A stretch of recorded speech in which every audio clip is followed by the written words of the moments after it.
Ian Cron, how are you doing today? I am doing particularly well. Yes, tell the people where we're coming from here. We are coming from the cave. Typology Studios, a.k.a. The cave. Here in the 12 South neighborhood of Nashville, Tennessee, over my garage, actually. That's right. And we had a bunch of people floating through the garage. Was it last Friday? We did, man. We had kind of a housewarming party / come meet all of my kids and their partners party. We had 8 kids, 4 dogs, and we invited another, 30 or 40 people to the house. And I discovered while all those people were there is that we need more rugs and drapes.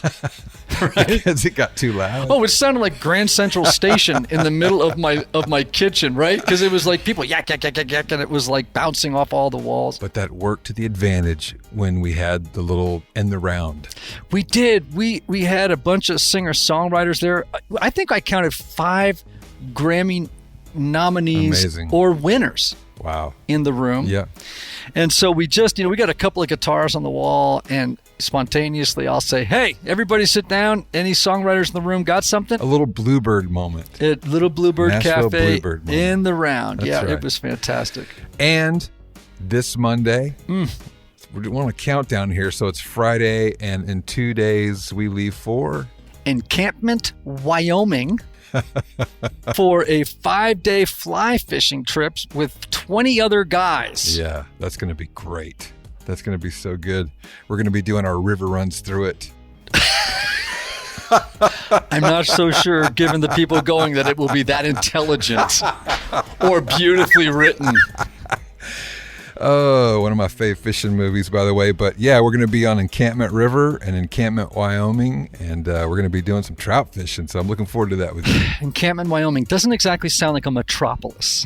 No, that'll be nice. Yeah, it will be indeed. Well, hey, we got a fantastic episode today. This is really fun. We're doing a little more of this where we have people that have submitted questions. And so I'm going to read the questions to you and you're going to give us some feedback. Yeah. But before we go there, let's have a word from one of our faithful sponsors.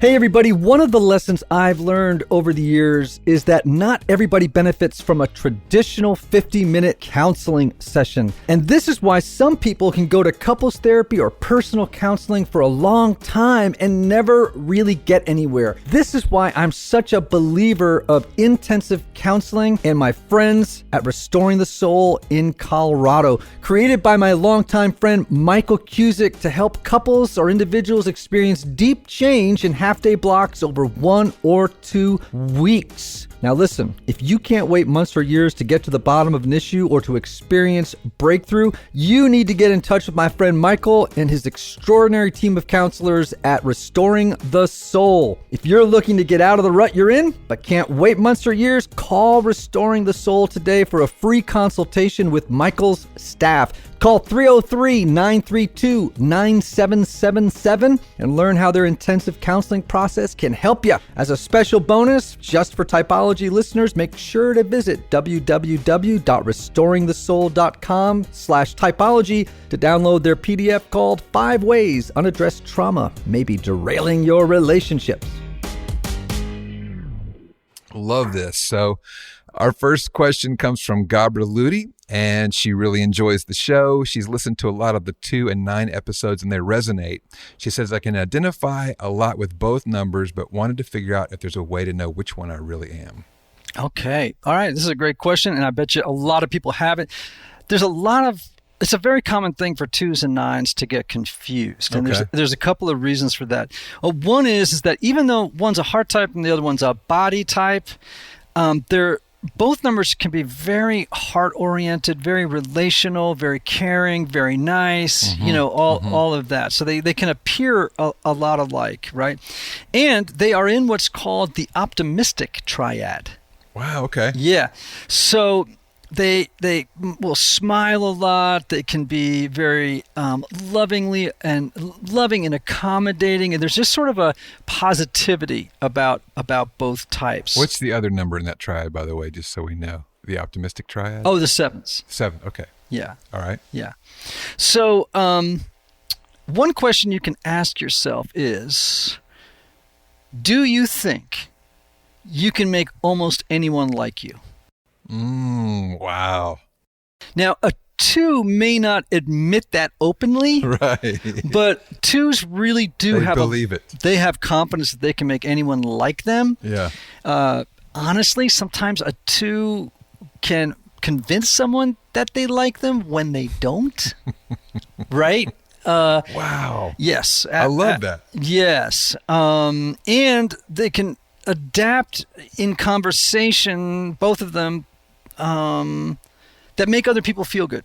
Like they both know how to make people feel good, but that 2 knows how to make people like them. They have a knowing of that, and the 9 would never really have that kind of perspective, right? Yeah. If you ask a 2 that question and they're self-aware and they've done some work, they'll say yes. If you ask a 9 that, they won't know how to answer the question. Yeah. Honestly. Yeah. That's a great distinction. And part of that is that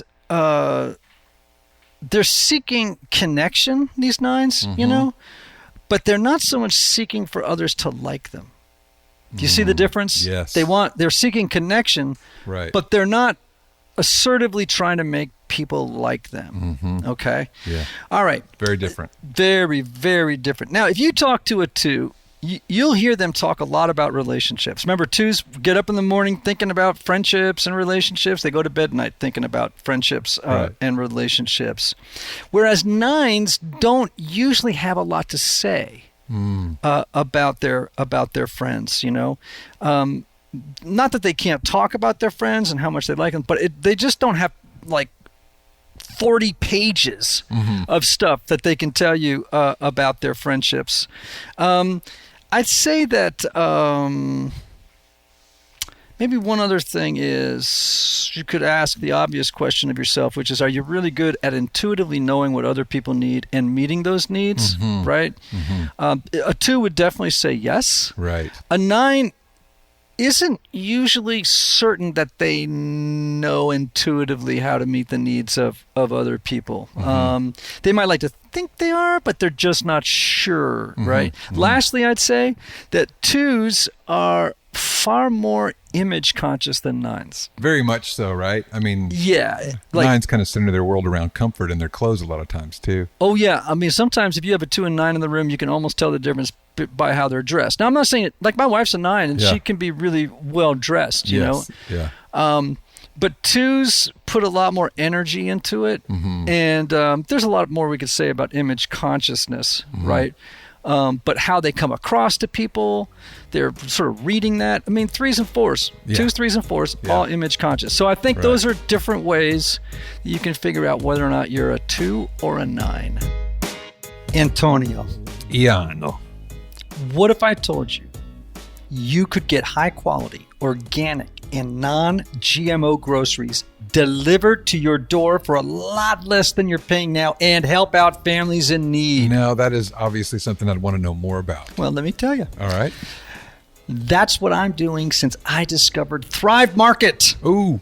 As a proud Thrive Market member, I get the products I love, and my paid membership provides a free membership for one low-income family. Oh my gosh, this is amazing. Right? Yeah. And let me tell you this, I've ordered off their website, which, by the way, is very user-friendly. Okay. It's not at all like one of those websites where you feel like you just fell into some kind of terrible labyrinth. They have the best selection of high-quality, healthy, and sustainable products online. A couple of things I love. Have you had Ora Bora yet? Oh, Ian, you know I have, but tell us about it. Well, Ora Bora, my friend, is a heavenly sparkling water made from herbs, fruits, and flowers. Right? So my favorite is called Cactus Rose. And mine is Lavender Cucumber. And where do you get it? Right here on Thrive Market. Thrive Market. Woo-hoo. That's absolutely right. Now, I also used to be a Go Lean guy, you know, for cereal. I remember this. But now I eat organic coconut flakes from Thrive Market. Ooh, I got to have some of those. Yes, you do. It's changing my whole life. And now they have 2 new membership options. Ooh. A 1-month membership for $9.95 a month, or a 12-month membership for $5 a month, billed at $59.95. And as a special offer for Typology listeners, join Thrive Market today to get $20 off your first order and an exclusive free gift. The only way to get this offer is by going to thrivemarket.com/typology. That's Thrive, THRIVE, market.com/typology to get the exclusive offer of $20 off your first order and a free gift. You can't get this offer anywhere else. So go to thrivemarket.com/typology.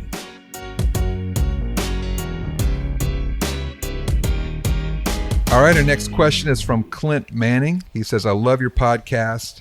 On a previous question and answer episode, you briefly mentioned using the Enneagram and relationships with recovery sponsors and sponsees.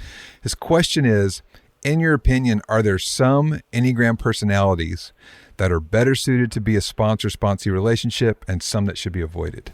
Wow, great question. And as you know, I've been doing now 2 or 3 times going to treatment centers to speak to pretty large teams of clinicians working with people who are in treatment. Right. And of course, you know, they know a ton about sponsor-sponsee relationships, right? And here's my thought about, or my conviction about it.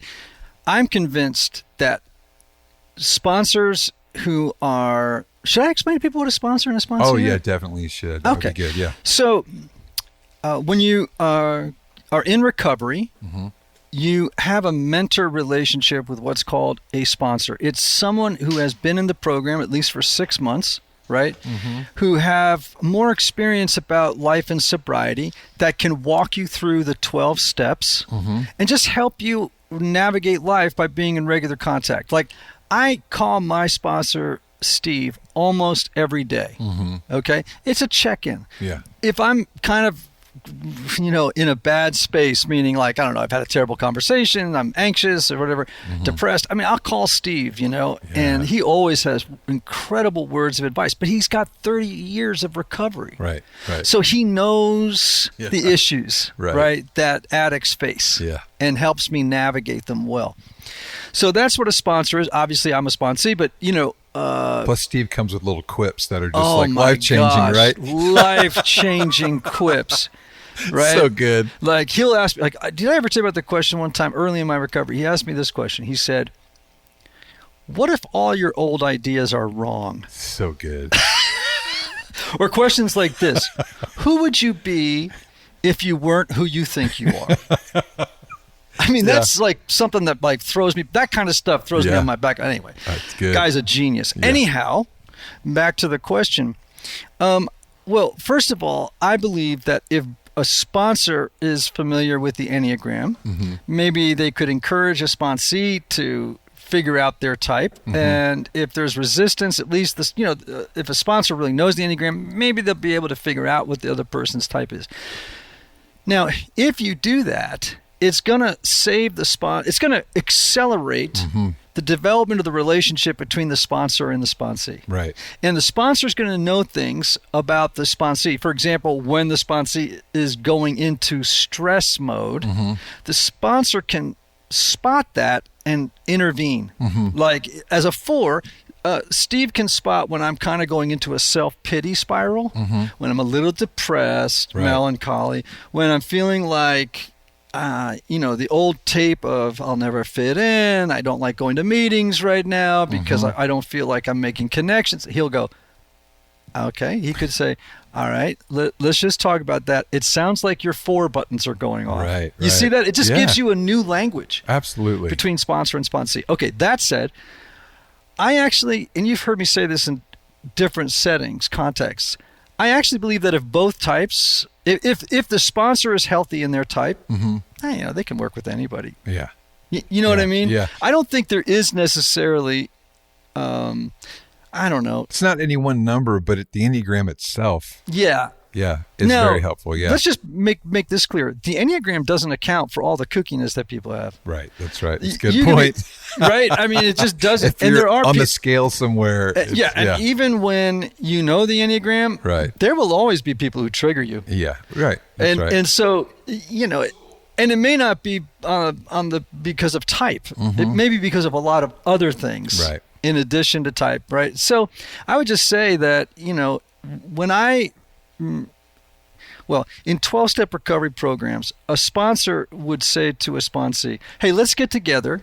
So when the sponsee asks this person to be their sponsor, the sponsor usually says, let's get together and see if it works.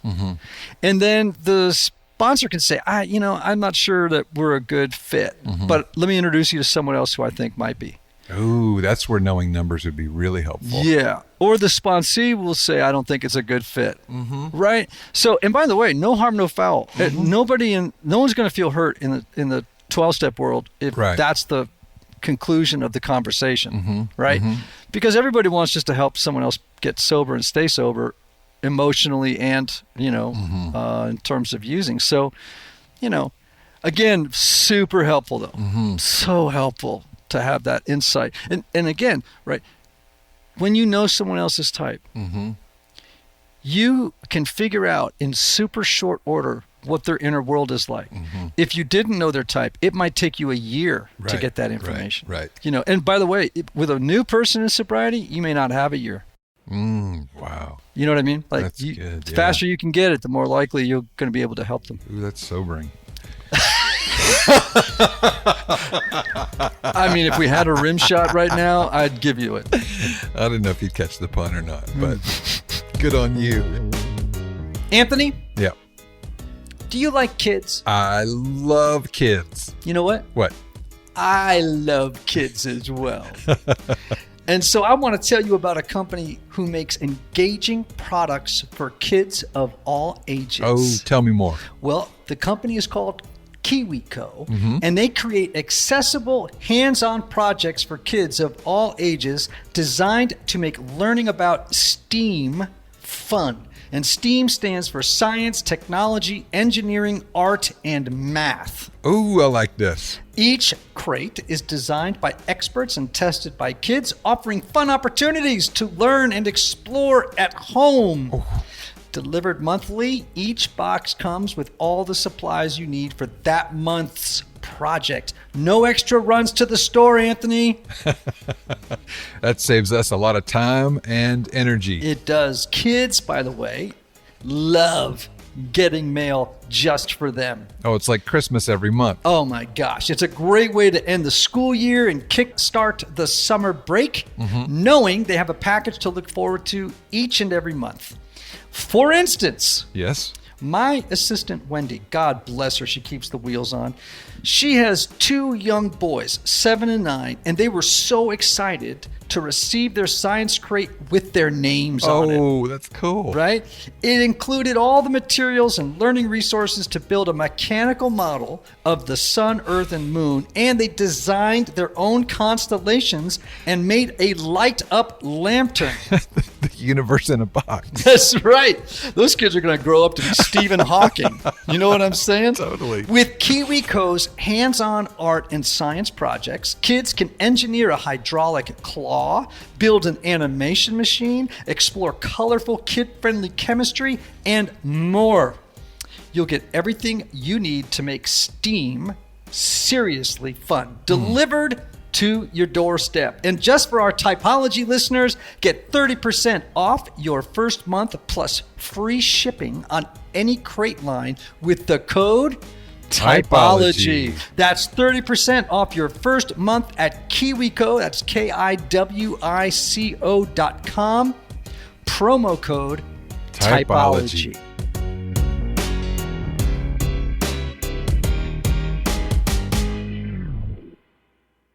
Okay, our next question is from Sheetal Cordry, and they ask, I've been deep into the Enneagram for about 4 years, thought I knew my number, and now I'm a little all over the place. I'm 40, and I'm all about getting to know myself better. How would you suggest I grow closer to knowing my number? Yeah. Okay. I wish I knew what her type was. right? That would help me to start to answer. It's a big question. It is a big question, and let me give you two answers. The one is a topic I've spoken about many times. The other one is one I rarely speak about. Okay. When a person starts to have trouble understanding their type, go look at subtypes. Right? If you can't figure out your core type, it may be because you're the counter type. Right. It may be because you are a version of your type that is to be found in the subtypes, and it just gives you a refined picture beyond core type that'll help you. Now let me give you another way. Okay. And this has to do with what are called Enneagram stances. Okay. So each stance has a strategy that helps them get what they want in life, right? Okay. Helps them achieve a goal, right? And there's three, and I'm not going to be able to go into depth on this, but there's three different stances, three types in each stance. All right. So the aggressive stance are 3s, 7s, and 8s. Okay. So they're the most assertive numbers on the Enneagram. And when they want to achieve a goal or satisfy a desire, they just go and get it. Right. Right. They just go directly and ask for it. Yeah. Right. Or take it even sometimes. Right. So there's, sort of a proactive sort of posture, and they just are more assertive about going to get what they want. Now, there's what's called the dependent stance, and in that stance are 1s, 2s, and 6s. Okay. Now, they are less assertive than the 3s, 7s, and 8s. Okay. And when they want something, when they desire something, or they want to achieve a goal, they're going to rely more on relationships. Oh, that's good. Than let's say 3s, 7s, and 8s who can just go after it on their own, right? They're just go-getters, right? Yeah. 1s, 2s, and 6s, and this is why we call them in the dependent stance, just really will rely on relationships to achieve a goal or to get what they want. Then 4s, 5s, and 9s are in what's called the withdrawing stance. Right. Okay. And when they want something, they desire something, or they want to achieve a goal, they will need to pull away, to be alone with themselves, to figure out how to do it. And they're more self-referencing, whereas 1s, 2s, and 6s would be other referencing. Yes. Right. In their approach. And so for me as a 4, I tend to go inside when I want to achieve a goal. And I get alone, and perhaps when I'm alone, I start to think through how I do it. I might feel my way toward what I need to do, right? Unlike a 5 or a 9 would. But all to say, if you're uncertain of your type, one of the things you can ask yourself is, when I want to achieve something or get what I want, am I assertive in doing it? Or am I more dependent, relying on relationships to do it or to get it? Or am I more withdrawn, right? Now, if you can say, oh, I'm assertive, right? Well, now we've narrowed your type down to 3, 7, or 8. That's so good. Right? And then, so there's a process of elimination. You've just eliminated 6 types, right? So remember, one of the ways that you helped identify Amy Grant is you backed into her number that way. That's that right. Episode. Yeah, that was really good. So let's go back to 2s and 9s. We were just talking about that earlier. Yeah. Right? You're uncertain about whether you're a 2 or a 9. Right. In addition to reading up on your type, looking at subtypes, answering the questions I just asked earlier on in this episode, you could ask yourself the question, am I assertive? Am I dependent? Or am I withdrawn in my stance? Right. So the 9 withdraws and the 2 would be dependent. Yeah. So you could just ask yourself those questions. That's and go, really good. Yeah, I'm definitely a withdrawn type. So chances are I'm a 9, not a 2. Yeah. You see how that works? Yeah. And that's probably somewhere where someone else that's where friends could help with observation of how you handle situations. Yeah. Right. Yeah. Even though it's so much about motives, the stances in particular, people can go, I experience you as very aggressive or withdrawn or, relational. Right. When you want something, or when you're trying to accomplish something. Yeah. That's good. Yeah, man. Oh, I love that. Well, thank you for answering these questions. You're so very welcome. Yeah. And before we let our people go, I want you to know that we just hosted our Typology Institute membership town hall on addiction this week. And we'd love for you to join us for next month's town hall on July 27th at 7 p.m. Central Standard Time, where we'll be talking about the Enneagram and mindfulness, and we'll be doing a live meditation during the town hall. Sign up at typologyinstitute.com/membership to get the invite. Follow Ian on Typology Podcast or Ian Morgan Cron on Instagram, Facebook, or Twitter. Hey, listen, it's been great to be with you all today. Hope you enjoyed this Mailbag episode. As always, feel free to DM your questions to us on social media as well, and we'll pick up some more of these questions and answer them on another Mailbag episode. Thanks again, all, and have a fantastic week. See ya.